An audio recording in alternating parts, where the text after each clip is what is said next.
গানটি যেহেতু ব্যাপক হিট করেছে, আবারও কি গানে দেখা যাবে আপনাকে বা গান নিয়ে আসছেন কিনা? আপাতত এই ফাতিমা ছবিটা নিয়ে ব্যস্ততা, দেখা যাক এই ছবি যাক, তারপর দেখা। তাহসান ভাই একটা প্রোগ্রামে বলেছিল আপনাদের যে আপনি গায়িকা হওয়ারই ইচ্ছা ছিল আপনার অভিনয়ের আগে, সেটা নিয়ে যদি বলতেন। সেটা নিয়ে আরেকদিন বলবো, আজকে ছবিটা নিয়ে কথা। ফাতেমায় দুইটা ক্যারেক্টার পাইছি, প্যারালাল ভাবে সমানতালে এগিয়ে গেছে। এই দুটো ক্যারেক্টার করতে আপনার আসলে কোনো অসুবিধা হয়েছে কিনা বা নিজেকে প্রস্তুত করতে কোনো সমস্যা হয়েছে কিনা?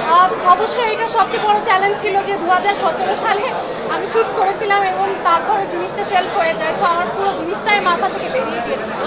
বাট 23 সালে আবার পুরোভাবে গল্পটা সাজানো হয় এবং প্রেজেন্টের গল্পটা যাই হোক মানে আমি আমার মতো করে করেছি, কিন্তু পাস্টের সাথে কিছু সিকোয়েন্স ছিল মিল রেখে 71-এর লুকে, মানে 2017 সালের লুকে আমার 2023 সালেও শ্যুট করতে হয়েছে। তো আমার সবচেয়ে বড় চ্যালেঞ্জ ছিল যে 17 সালের সাথে 23 সালে এই 5 বছরের ডিফারেন্সে আমার চেহারার পরিবর্তন হবে কিনা বা অ্যাক্টিংয়ের ওইটা ইচ্ছা করে একটু হয়তো খারাপ অ্যাক্টিং করতে হবে বিকজ ওটার সাথে মিল রেখে, তো সব কিছু মিলে এটা একটু চ্যালেঞ্জ ছিল। একটা কাজের পিছনে অনেক ধরনের পরিশ্রম থাকে, অনেকে প্রিমিয়ার শো থেকে বেরোয় প্রশংসা করতেছিল বা একটা তৃপ্তির হাসি থাকে না, এই হাসিটা অনেকে দেখলাম। এই সাকসেসটা বা এই জার্নিটা আপনি কীভাবে উপভোগ করেন?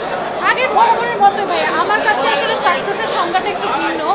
আমার কাছে আমি কাজের প্রসেসটা অনেক এনজয় করি, যখন কোনো কাজ করতে থাকি ওই শুটিংয়ের মধ্যেই আসলে আমার মনে হয় কি এটাই আমার পারপাস, আমি this is my purpose of life, এবং এই কারণেই হয়তো প্রফেশনটা আমি বেছে নিয়েছি। এবং অবশ্যই এন্ড রেজাল্টটা গুরুত্বপূর্ণ, যখন একটা কাজ অডিয়েন্সের ভালো লাগে আবার অবশ্যই আমার ভালো লাগে, বাট সেইটা আমি অনেকক্ষণ বেশি মাথায় রাখি না। আমি মনে করি যে আমার এই কাজটাই লাস্ট কাজ, এর পরে আমাকে মানুষ আবার প্রথম কাজ হিসেবেই দেখবে, আগের কাজ মানুষ মনে রাখবে না।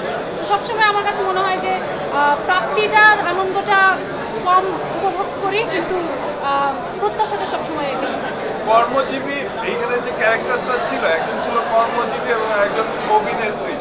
আপনার কাজ করার ক্ষেত্রে আমরা বাস্তব জীবনে অনেকে দেখি যারা কর্মজীবনে আছে, নিজস্ব একটা ব্যক্তিগত জীবন থাকে, একটা বাইরের জীবন। এই মিলটা আসলে কিভাবে কারোর সাথে মিল পাবে কিনা দেখতে গেলে? হ্যাঁ, এটা তো আমার সাথে মিল পাবে। আমাদের প্রত্যেকের যতই বলি আমরা অভিনয় করি যাই করি, আমাদের তো একটা সবারই পার্সোনাল লাইফ আছে, পার্সোনাল স্ট্রাগল আছে, কিন্তু সব কিছু ভুলে মাঝে মাঝে ক্যামেরার জন্য হাসি মুখে ধরেন দাঁড়াতে হয়, পোজ দিতে হয়, কথা বলতে হয়, অ্যাক্টিং করতে হয়। No profession is actually easy, প্রত্যেকটা প্রফেশনেরই আলাদা স্ট্রাগল থাকে। সো এখানে কয়েকটা প্রফেশনাল স্ট্রাগল উঠে এসছে, সেই সাথে মুক্তিযুদ্ধে আসলে ওই সময় যেসব বীরাঙ্গনারা ছিলেন তাদের স্ট্রাগলটাও কিন্তু উঠে এসছে, এবং সামহাও আমরা দেখি যে স্ট্রাগলটা কোনো কোনো জায়গায় মিলেও গেছে।